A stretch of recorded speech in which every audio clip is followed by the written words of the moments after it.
really voicing who you really are and what you want to put out into the world. Um, so and it's such an open and accessible art form. So that was my draw to it, and why I continue to pursue it, because there aren't that many Asian American stories, funny enough, being told even in poetry. It's kind of like in every creative art form, there's just a lack of Asian folks, because of how we are culturally. But that's also where I found like my purpose and drive to do it. Like I would be the one of like, yeah, one of three to five, like in a room of 100 like poets that's Asian. Um, so there's like doing it up in the scene when in 2016. Like I was definitely I felt intimidated by um the lack of presence and visibility and mentors that I had that looked like me.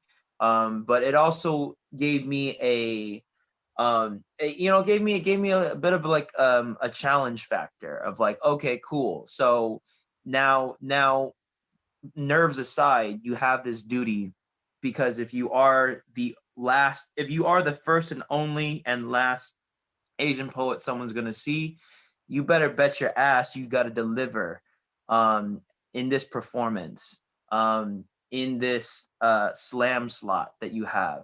You gotta be sure that you give it your all, and so that's sort of the attitude that I had um, in my slam career. Um, and yeah, I just there's just that also being that kid that was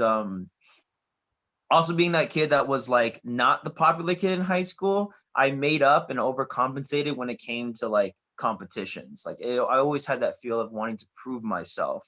Mm. um and so slam was a way that I did it, and I'm grateful that it yielded like actual success in various areas. And there's just been a learning curve navigating the world, and this is where I can get into like telling people what the scene is like. It's there's a it's a very vulnerable art form. So you're going to be dealing with a lot of people who are incredible, creative, brilliant people. You also deal with like very wounded and hurt people um, in the scene.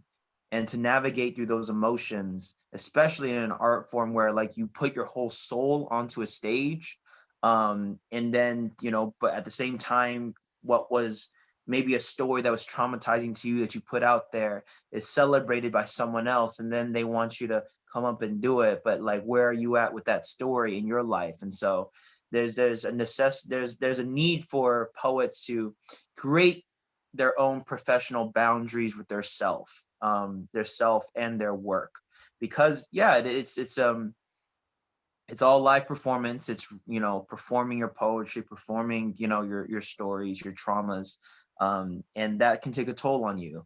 And so it's the people who've lasted the longest have been the ones who've healed, who've grown, who've been able to process their stories in a healthy way, and been able to translate those experiences wisely, and in the air of wanting to teach and help others grow.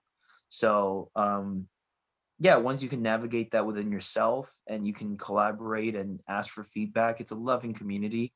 Poets tend to be, we're all feely feel kind of people. So like, yeah, like you're definitely going to meet a lot of people who are very empathetic and very passionate about this craft.